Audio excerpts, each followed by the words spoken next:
What is going on, my YouTube family? It is your boy Xavier, and I just shot this whole video and didn't press the record button, so yay. So what we're going to do today is we are going to talk about the new patch that's coming up. They had a lot of AI fixes, and if you're like me, you might not have these characters or read their move kits because you don't have them yet. And I know some of them are good, and I know generally what they do. And let me start off by saying I have a couple of these characters, and I'd be super pumped to have almost anybody on this list.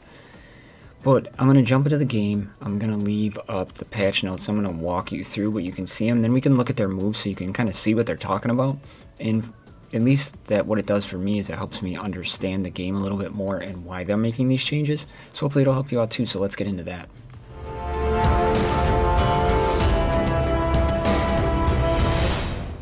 Alright, first champion on the list is Xavier, and she will no longer cast her Deadly Catalyst against the clan boss. So what Deadly Catalyst does is it attacks all enemies. Enemies killed by this skill cannot be revived, deals damage for all poison debuffs on the target instantly, so it just wipes out all of those poison debuffs, decreasing a lot of the damage, and only deal half of the standard damage when this skill hits bosses. And that's where that caveat came in. So you're building up those poisons, tick away, she would drop this, and it would really mess up the squad. So that's what I'm assuming. And she has the big boy poisons on her A2, where she attacks all enemies 2 times. 75% chance when booked of putting those poisons up, that's huge. And then she has the big boy poison on her A1 too. So she can become quite the poisoner for people now, so that is a pretty good change. Next one up is Karlom. Karlom, I actually own Karlom, pulled him.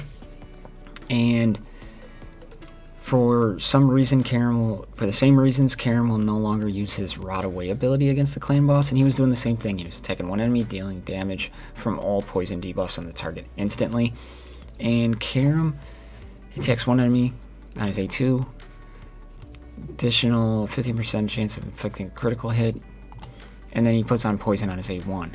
So I really wouldn't take him into clan boss, but I can see why they made that change since they're making it to Xavier as well. Next one up on the list is Elaine. Man,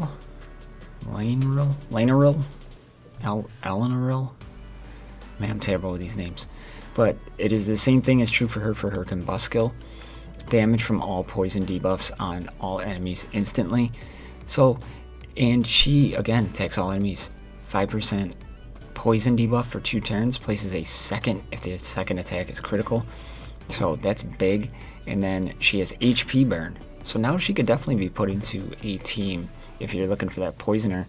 Potentially that could help you out. I know these rankings aren't always the best, but a 4.7, yeah, I can see why they made that change. Next up we have Venus. Unlike the previous 3 champions, Venus had an issue with her not using her Burning Passion skill when it was needed. As of this update, she will do so on clan boss on auto. So her Burning Passion, if you're unaware, attacks all enemies, has a 50% chance of placing an HP burn debuff for 2 turns. So that is extremely solid. If she wasn't using that, I could see why people got mad. She has decreased defense and weaken, both strong versions and the strong version of poison on her A1. And then removes all buffs from all enemies, 50% chance of granting an extra turn, only if Cupidus is on the team. But still, she could become going to the clan boss. I mean, she has 3 of the things you're looking for: poison, HP burn, and decreased defense, weaken as well. Yeah, if you have a Venus, that'd be nice. Rosin Scarhide is up next, and he will no longer use his Bog Down against the clan boss, and his Bog Down ability attacks all enemies and decreases turn meter by 100%. Well, that's just a waste of a move in the clan boss, so that is going to be huge for people who run him in clan boss, because he does have the big boy version of decreased defense and weaken on his A2 on a 3-turn cooldown, and that would be a 100% chance when booked. That's huge. And then he attacks one enemy and has a 20% chance of removing a random buff from the target. That can help out if the affinity is up on the clan boss, so Rosin probably got a nice little bump. And the next one up I'm pretty excited about, and if you watched that one video with my crazy pulls, I pulled a Nethril.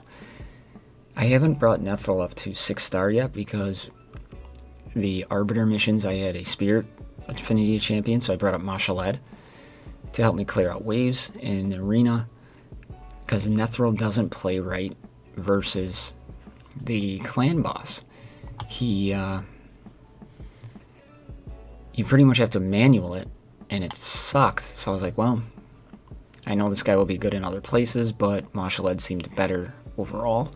So I went with him first, and then I had Rhodos for the magic affinity for the Arbiter mission, so I brought him up. But now, Nethril will no longer use his Ghastly Horrors or Bat Swarm against the clan boss. Instead, he's just going to rack up the poisons. And what they mean by that is on his A1 is the big boy version of poison on a 50% chance on a 3-hitter on his A1. That's awesome. And his Ghastly Horrors, he had the stun and the decreased speed. Decreased speed is okay for clan boss, but 4-turn cooldown. And then this move decreases turn meter and attacks all enemies. Really did nothing much to help you out. So the fact that he can just go and be the main poisoner on your team, I can't wait.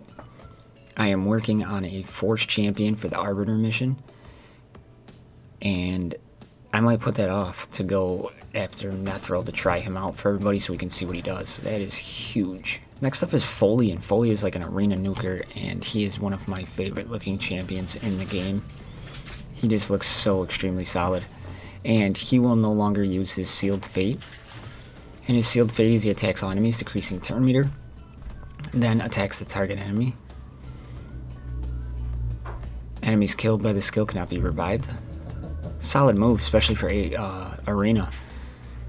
Here he puts on the leech debuff, and he puts on decreased defense on his basic. So he has 4 times, and it's a 65% chance, so it's a pretty good chance you're going to land that.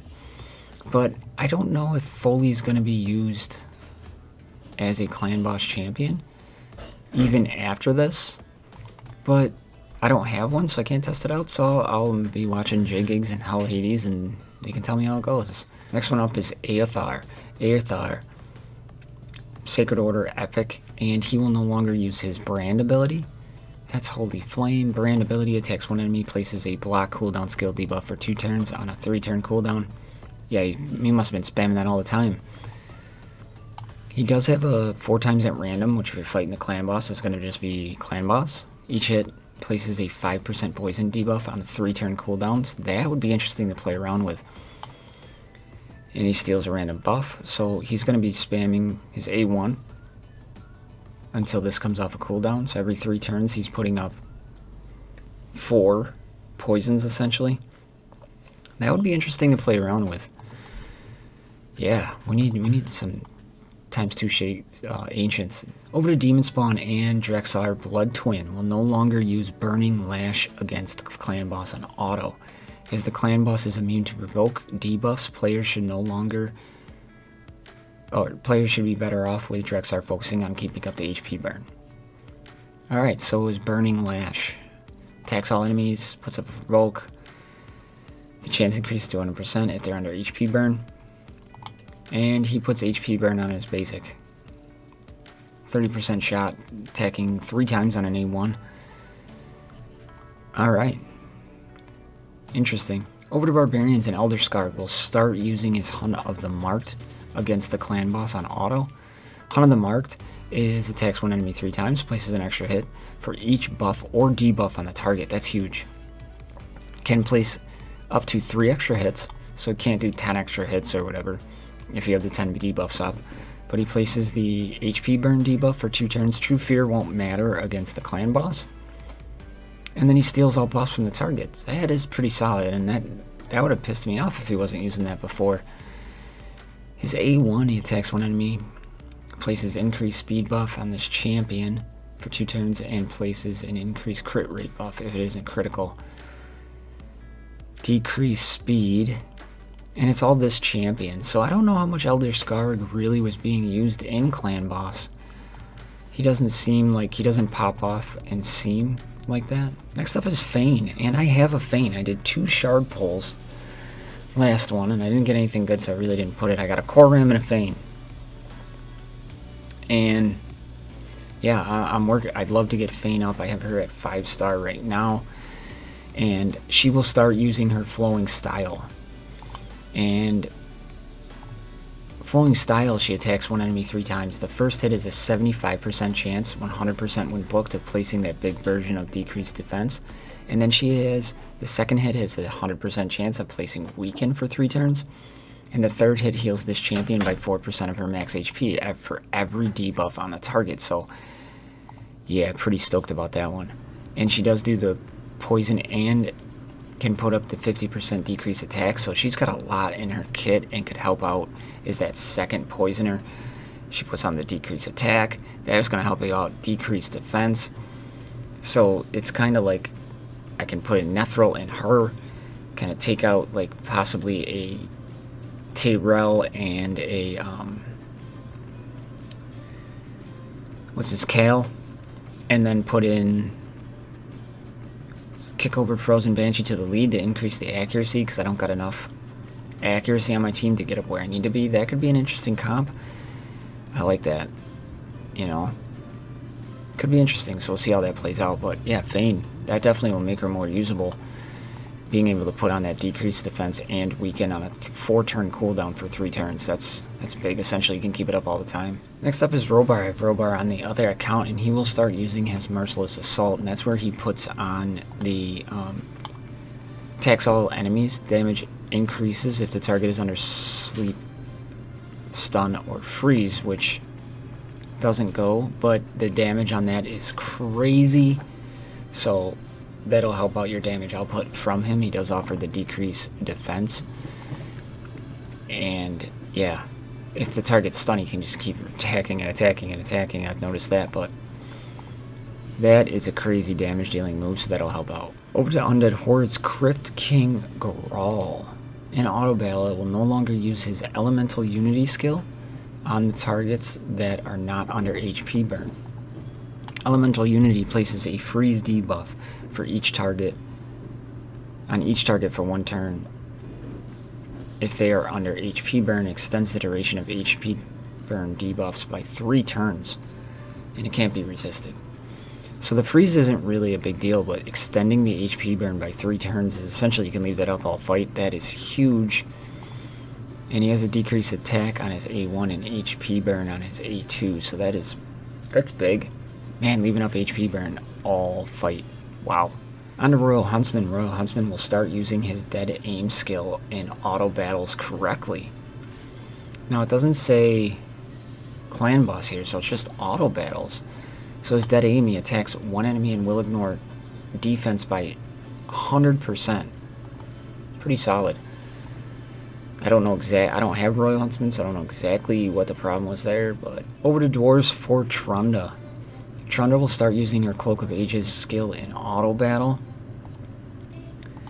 Cloak of Ages attacks 1 enemy, then attacks all other enemies for a second hit, dealing 60% of the damage inflicted from the first hit.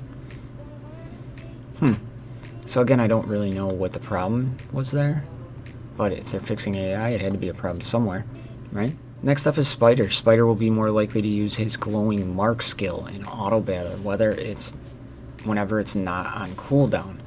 So Glowing Mark is going to take the priority. Has a 60% chance of placing the decreased defense and weaken. Okay, 5-turn cooldown, but it's 100% shot. Oh, that would kind of piss me off if that was ready to go and you weren't putting it on, especially on a boss. That could be big for Doom Tower as well, because it's all enemies. So he's a crowd control wave champion, and if he wasn't doing that, that would be big. So that's a really good fix there, especially if you have Spider. Staying with the Dark Elves, we have Madame Ciris, and she is more likely to use her Midnight Ritual. Removes all debuffs from enemies, places at 50% decreased attack and decreased defense on a 4-turn cooldown. Yeah, so if this was up and you're not putting this down, it's the whole reason she's there, so it's only going to make her stronger. Wow. Hecklehorn, Smash Lord, Skinwalker, Legendary. He will now use his Blood Offering in battle correctly. Sacrifices HP to 25% of this champion's max HP, then attacks all enemies. Damage inflicted is equal to 50% of this champion's max HP. This attack is always a normal hit. HP sacrifice will happen even if it kills the champion on a 4-turn cooldown. So you stack this guy with crazy amounts of HP, that can probably pump out some crazy damage. It'll never crit. It'll never be weak. Yeah, and if you weren't using that, ugh, that would suck. Then over to Coldheart. This one is huge. Will no longer waste her Heartseeker skill on Fire Knight if he has his shield up. And that's where she does. And instead she will rely on her Flurry of Arrows. Now her Flurry of Arrows is where she attacks 4 times at random. You can get that shield down on the Fire Knight so much easier. And then you can come through with your Heartseeker, and this is where she just does crazy amount of damage. So that is huge for AI. It's going to take down the gameplay loop of Fire Knight tremendously, and it's going to make her that much better. And I want one so bad. So bad. So my YouTube family, there it is. There is the characters and what I took away from this whole thing. And hopefully it helps somebody out who's in the situation as I am, who doesn't have these characters, or if you do and you weren't using them, maybe I'll change your perception on them. So that is what I got for everybody. And if you're just finding me for the first time and you liking what you're seeing, consider hitting that subscribe button and join the XMG family. For all my XMG family members out there, you know I love you. I'll see you in the next one. I'm out.